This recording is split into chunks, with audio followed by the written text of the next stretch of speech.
আমার মুসলমান দরদিরা, হযরত ইব্রাহিম আলাইহিস সালামের বুঝতে বাকি নাই, এই পাথরটা সাধারণ কোন পাথর না, এই পাথরটা হলো আমার আল্লাহ তাআলার প্রদত্ত পাথর। জোরে বলেন সুবহানাল্লাহ।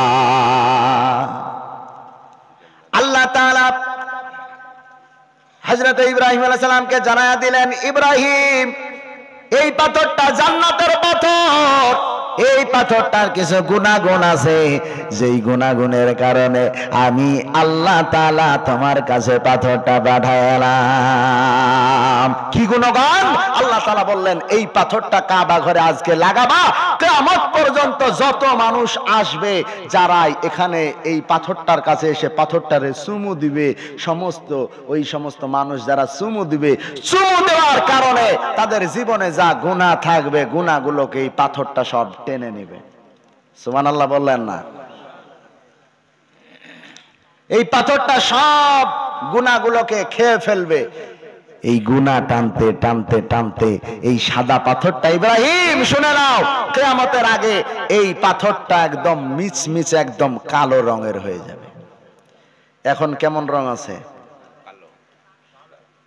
কালো হয়েছে না? কিয়ামতের আগে কালো হবে, এখন কালো হয়ে গেছে। মুসলমান, কালো হয়ে গেছে। দুনিয়ার সময় বেশি দিন নাই, দুনিয়ার সময় বেশি দিন নাই। কারণ অনেক কথা, এই যে দুনিয়ার যে পরিস্থিতি চলছে এখন, এখানে সেখানে ওখানে যেখানে দেখছে মসজিদ দেখছে, বলছে মসজিদের তলায় মনে হয় শিবলিঙ্গ আছে। বলছে না? এই যারা বলেন, বলছে না? যেখানে মসজিদ দেখছে বলছে শিবলিঙ্গ আছে, যেটা ওদের পছন্দ। এই গত বছর না তার আগের বছর মালদাতে আদিনাতে না এক ভণ্ড মূর্খ আসছিল না, এসে পূজা করতে শুরু করছিল। দারুল উলুম দেওবন্দের মসজিদে বলছে শিবলিঙ্গ আছে, আজমির শরীফে বলছে শিবলিঙ্গ আছে। মুসলমান, আমি ইসমাইলকে একদিনের জন্য প্রধানমন্ত্রী বানিয়ে দেন। যতগুলা মানুষ বলেছে যে দারুল উলুম দেওবন্দের মসজিদের নিচে শিবলিঙ্গ আছে, আজমির শরীফে শিবলিঙ্গ আছে, আমি তাদের প্রত্যেকের বাড়ির তলায় মসজিদ দেখিয়ে দেব। কিন্তু শর্ত হচ্ছে আমাকে প্রধানমন্ত্রী বানাতে হবে, তাহলে দেখাতে পারবো। কারণ ক্ষমতা তো আমার হাতে থাকবে।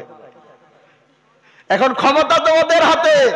বিশ্বনবী বলেছেন, মিশকাত শরীফ বাংলা থাকলে খুলে দেখবেন, কিতাবুর রিকাক অধ্যায়ের সর্বশেষ হাদিসটা, একবারে শেষ হাদিসটা, কিতাবুর রিকাক। নবীজি বলছেন, পৃথিবীর শুরু থেকে নিয়ে শেষ পর্যন্ত 5টা কাল। কয়টা? কথা বলে না? 5টা কাল। জেনে নেন, ওয়াজ তো শোনাবো, জেনে নেন। সময় নাই, পিছনে পিঠ থেকে গেছে দেওয়ালে। কিয়ামত খুবই কাছে। আমি মনে করছি বহু দূরে। কবে হবে? আমার ছেলেও দেখবে না, তার ছেলে দেখবে না, তার ছেলে দেখবে না। চিন্তা এটাই আমাদের মাথায় আছে। আল্লাহ বলছেন তোমার চিন্তা ভুল। কারণ হলো আল্লাহ তাআলা কোরআনে ওয়াজ করছেন, ইন্নাহুম ইয়ারাউনাহা বাঈদাও ওয়া নারাহু করিবা। আল্লাহ তাআলা বলেন, যেই কিয়ামতটাকে তোমরা বহু দূরে দেখতে পাও, আমি আল্লাহ তাআলা ওই কিয়ামতটাকে খুবই কাছে দেখতে পাই। কত কাছে? এবার আসেন এই হাদিসটা শুনেন দিয়ে আমি সামনে আগাবো। পৃথিবীর শুরু থেকে নিয়ে শেষ পর্যন্ত বলেন কয়টা কাল? 5টা কাল। 1 নম্বর কাল নবুয়তের কাল। বলেন কিসের কাল? নবুয়তের কাল। মানে যতদিন পর্যন্ত নবীদের আনাগোনা থাকবে এই কালটাকে বলা হয় নবুয়তের কাল। বলেন নবুয়তের কাল আছে? চলে গেছে। 2 নম্বর কালটার নাম হলো খিলাফতের কাল। কিসের কাল?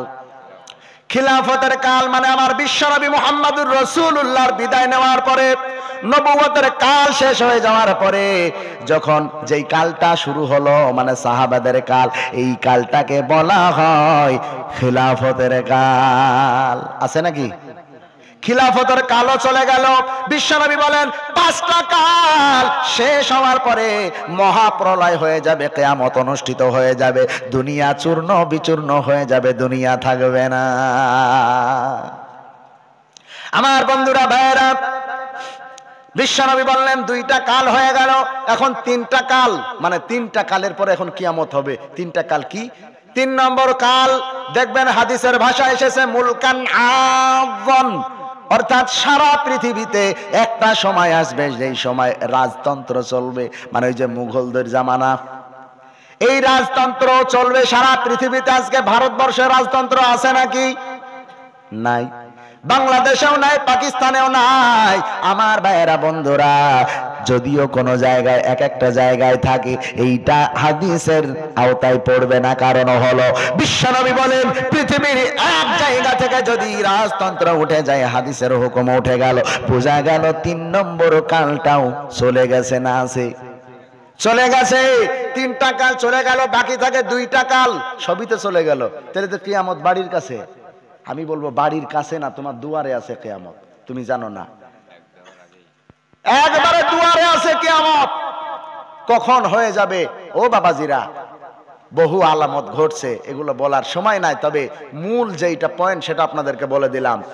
4 নম্বর কাল, যেটা কোরআনের ভাষায় এসেছে মুলকান জাব্বার, আর হাদিসের ভাষায়, হাদিস খুলে দেখেন নবীজি বলেছেন মালাকান জাবারিয়াতান, অর্থাৎ জোর জার মুলুক তার।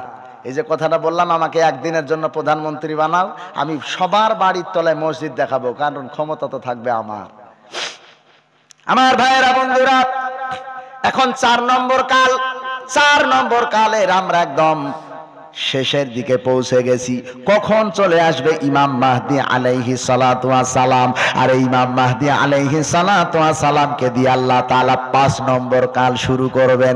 এই 5 নম্বর কালটার নাম হবে খেলাফতের কাল। 2য় নম্বর কালটা আবার 5 নম্বর কালে ফিরে আসবে। সারা পৃথিবীতে কয়টা মহাদেশ আছে? এরা কিচ্ছু জানে না। 5টা বলে, 7টা মহাদেশ আছে। বলেন কয়টা? 7টা মহাদেশ। ইমাম মাহদি আসার পরে পৃথিবীর 7টা মহাদেশ অলিতে গলিতে কালেমার পতাকা উড়বে। পড়েন সুবহানাল্লাহ। এই যে শুরু হয়েছে সিরিয়া দিয়ে, সিরিয়া ইসলাম বিজয় করেছে, এখন বেঈমানদের ঘুম। জোরে বলেন, ঘুম ভেঙে গেছে না উড়ে গেছে? ভেঙে গেছে, তার মানে তো আছে। ভেঙে গেছে না উড়ে গেছে? ঘুম উড়ে গেছে। আমি বলে যাই, আমি ইসমাইল আমার চোখ দিয়ে দেখতে পাই সিরিয়া বিজয় হয়েছে, মানে এই সিরিয়া থেকে গুটি গুটি পায়ে দিল্লির মসনদ পর্যন্ত চলে আসতে দেরি না। কালেমার পতাকা দিল্লির মসনদে উঠবে, শুধু সময়ের অপেক্ষা। মুসলমান দরদিরা, শুধু সময়ের অপেক্ষা। আমার ভাইয়েরা বন্ধুরা, যেটা আমি আলোচনা করছিলাম, সময় বেশি নাই, কিয়ামত খুবই সন্নিকটে। আমার বন্ধুরা ভাইয়েরা, যেটা আলোচনা করছিলাম, আল্লাহ তাবারক ওয়া তাআলা হযরত ইব্রাহিম আলাইহিস সালাতু ওয়াস সালামের কাছে পাথর পাঠায়া দিলেন। পাথরটার নাম বলেন? কেউ আজ শুনছে না? শুনছে না? তাহলে দোয়া করে দিই। করে দেব? দোয়া করে দিই? না না না না, কোটা না না, তাকবীর দেন, নারায়ে তাকবীর। হয় নাই, একবারে ওই সুজাপুর বাজার পর্যন্ত পৌঁছাইতে হবে। এখন যদি একটা গাড়ি যায়, ওই যেগুলাকে সেই কি বলে, পিকআপ গাড়িগুলো যেগুলা যায়, বাবারে রাত্রি বেলায় শাঁ শাঁ শাঁ শাঁ করে শব্দ হয়, ওখানে চলে, এখান থেকে শুনতে পায়। তো আপনারা একটু সুজাপুরে আওয়াজটা পৌঁছায় দেন দেখি। দেখে ইনশাআল্লাহ যত শক্তি আছে, যত শক্তি আছে, লেন শুরু। নারে তাকবীর। মাশাআল্লাহ, এখন ঠিক আছে। এইরকম তেজ থাকা লাগবে, তবে তো ভালো লাগবে। মুসলমানের তেজ দেখে বেদিনরা তাদের অন্তর কাঁপার কথা। আমার মুসলমান দরদিরা, এই হাজারে